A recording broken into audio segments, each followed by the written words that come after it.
You know, Meghan Markle has been in many tight spots, right? Absolutely called out as a liar on the world stage. If you remember, she forgot she assisted with the book. I don't know about you, if I'd have forgotten that I'd assisted with the book, I would have hung my head in shame that the Crown, you know, literally the legal side of things, across all the national newspapers, absolutely zero embarrassment. This woman, she said it herself, is clearly an out and out fraud. And what's interesting about Meghan Markle is she continues to plunder the only thing of interest that is relatively interesting about a failed actress in a midlife crisis. And quite frankly, this one needs dealing with. As ever, let me explain. Morning, nice to see you. How are you? I'm all right. Welcome back.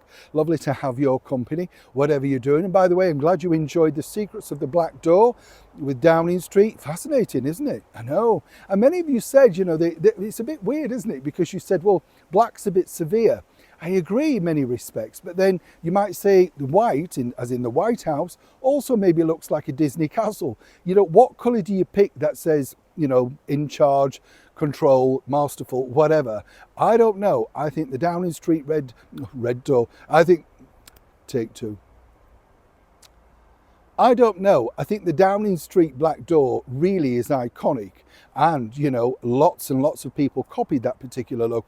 If you look around all of those beautiful sort of late 18th, 19th century houses in, you know, Eaton Square, think upstairs, downstairs, they all emulated it because they thought this is quite posh, you know. And most of the people, no doubt, were working in Parliament at the time. Somebody who's literally working overtime to try and trash Harry's family. And this says a lot. Harry sent flowers after this particular interview. You know, he's always got to do the running around, isn't he? He's literally like a Leader floor mop. I mean, this guy could not be more walked over if he tried. Meghan decided to sit down this time around with some woman from Bloomberg. Now, Bloomberg TV, if you don't watch it, is a very, very professional service. Not the one you'd expect to see fluff and nonsense on. It's all for business. Stocks and shares. I've appeared on it myself, been to the studios. It's very, very professional in its outfit. So even they clearly are feeling something of a pinch and want to draw attention to people. Apparently this particular individual is a long-term friend of Meghan. They're all long-term friends. Meghan's long-term friendships normally last about 10 minutes, so maybe if this is 12, this could be a lifetime friend. You get the picture.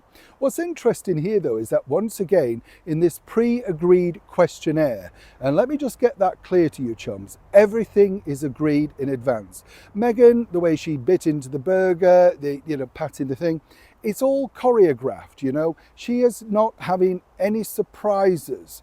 I think, as I say, the best interview out of all of them was Drew Barrymore, when she sort of deflected back to Princess Diana and meeting her. Meghan's veneer, oof, you could sense that, couldn't you? Oh, I'm not like that. It's not about me, back to me, you know, so that's the problem. Now, this particular story where Meghan says, oh, it was difficult because it was inauthentic that she had to wear pantyhose. Over here, we call them tights, right?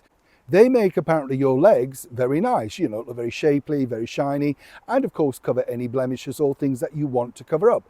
Many stars have worn them over the years. The royal family wear them as a mark of respect, and it was something really that the Queen liked to do, you know, and consequently she's the Queen. You would think you might want to please this woman who's given you so much. Oh no, no, no. Meghan chose this particular interview to clap back against the monarchy and in part the Queen. And what's terrible about this is an outright lie. I mean, 100% a lie, and you know this, Meghan, because the Queen, in effect, did even relax that particular rule on occasions. And when they went to Chester on the railway thing, remember, even at that point, the Queen said, well, you know, if you don't, you know, she didn't want to crush and upset or anything. She was trying her very best near the end of her life to get everything right.